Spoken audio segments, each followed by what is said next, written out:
有個朋友咁就話想回鄉，咁啊20年冇砌過模型，咁就知我有砌開啦。咁啊當然我唔係好叻啦，咁但係都知道下啲近期嘅模型嗰啲資訊。咁乜都工具都冇噶啦。咁啊首先一定係介紹佢買翻把剪刀先啦。咁一般個做法。咁啊，說明書其實都好清晰咁講噶啦，以前就唔睇嘅，原來或者以前冇啦嚇。咁其實咧，而家嘅模型咧，主要 Bandai 啦，佢就會寫得好清楚。你剪件咧就係話一般嗰個二段剪啦。咁首先就喺個框度留翻少少水口，咁就唔好剪一次過直接喺個零件度剪。剪完之後咧，咁就剩低個少少剪水口咧，就先用一把。剪刀剪咗去，咁啊減少白化同埋嗰個傷害到零件嗰個情況。咁我就都係為求快嘅啫。咁我就自己咧，通常咧就直接用彎嘴呢個剪鉗，就放喺嗰個水口邊就剪噶啦。咁呢把咧就係 Wave 嘅，咁就型號咧就 HT390。咁我朋友就喺柴灣嘅一間模型鋪雅利啦，就揾到啦。咁就真係好抵喎，100零蚊啫喎，就唔貴喎。咁另外我自己有一把咧，就係台灣出品嘅，咁就叫虎爪，咁佢就 TC10咧，佢就係個名就叫45度單刃剪嘅。咁呢把我自己就平時之前諗住擺喺公司度偷時間砌㗎，咁啊都有用嘅。我覺得兩把就唔係好大分別，都幾好用嘅。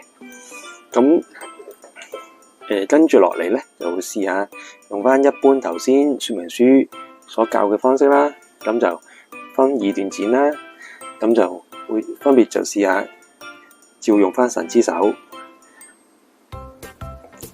剪咗個少少嘅水口。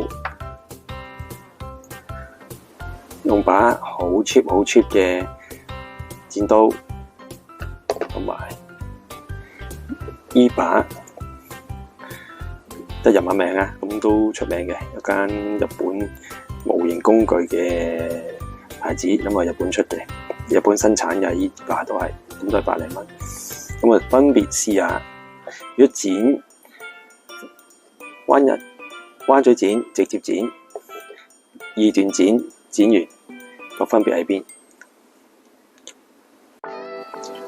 好，咁首先試個最粗嘢嘅步伐啦。呢把就真係普通20-30蚊嘅剪鉗嚟喎，直接剪咯。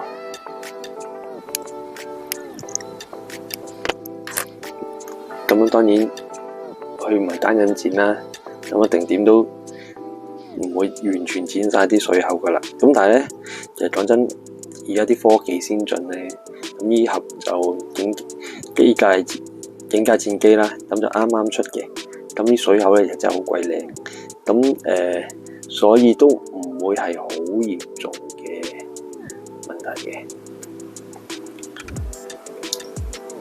咁啊，我當呢粒啦，假設啦呢粒，咁如果突少少，咁就用神之手啦，貼住剪啦。點都有少少剩低噶啦，咁剩低點都係要打磨先可以完全冇咗個水口噶啦。好啦，跟住就試下把中價嘅，其實頭先講漏咗啦，其實呢啲咧就叫做雙刃剪，即係咧其實兩邊都係利嘅，兩邊都鋒利嘅。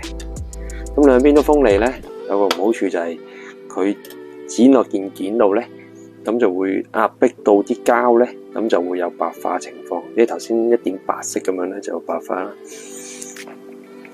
咁啊，如果譬如你話素組嘅，就想連嗰粒白色點剪完就冇，咁所以咧就會有啲單刃剪走咗出嚟。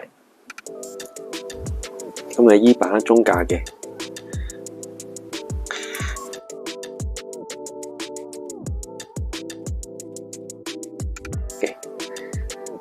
先嗰把，咁但係都係有少少白化少少噶啦。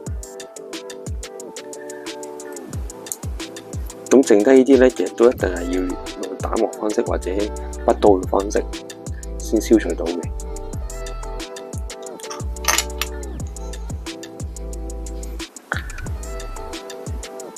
咁啦，又係唔二段剪，直接神之手又點咧？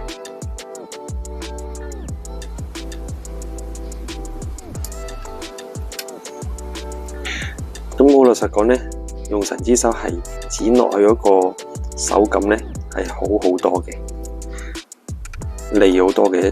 一感覺到已經，你好似咧直頭唔使用力咁咧，已經剪一段剪出嚟噶啦。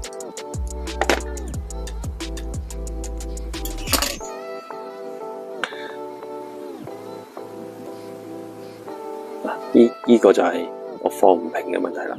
呢個就純粹我自己技術問題咧，咁啊放唔平。咁當然啦，就話二段剪咧，咁就變咗就應該會減少咗呢個位會突出嚟呢個情況。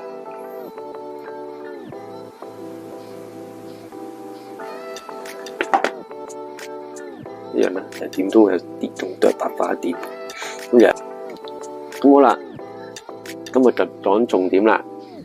如果用我嘅懶人方式，直接用彎嘴嘅單刃剪嘅效果會係點呢？咁但係剪落刀之前咧，都真係又要自己睇睇個手嗰個剪嘅位置嘅。通常我都要就分清楚究竟上面定下邊落刀啦。咁當然就手一定喺下邊落嘅，下邊身上嘅落。咁咧，因為彎刃剪咧，咁你可以隻眼就對住電件啦，咁就咁你對落嗰下咧就會準好多。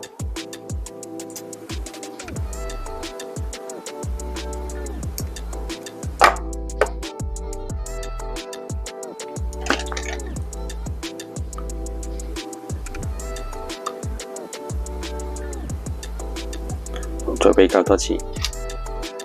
細呢件就係彎嘴嘅單刃剪，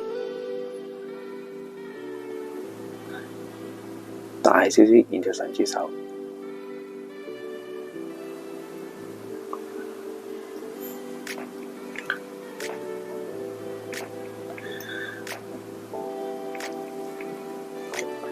咁啱啱用嗰把咧就係 Wave 嘅，咁再試下另一件啦，就用虎爪台灣出嘅，彎嘴單刃剪。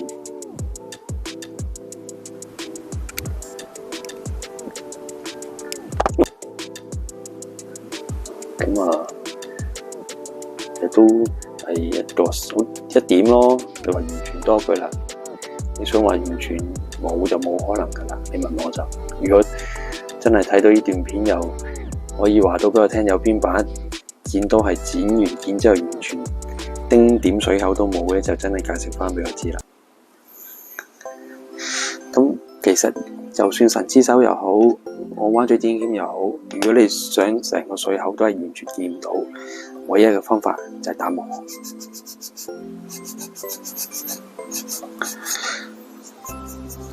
咁真嘅，咁如果用神之手之類，基本上如果用爸爸棒咧，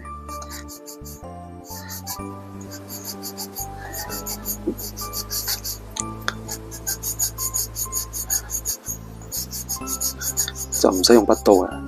筆刀其實都幾危險嘅，我自己都用到。咁你用爸爸棒咧，基本上3下到咧，3-4下到咧，6-8號嘅話咧，就已經平晒噶啦，亦都唔見咗。咁當然啦，一路打磨上去啦，800、1000咁啊，令到呢個磨花個情況就會變翻平滑咁樣啦。咁今次嘅介紹係咁多，拜拜。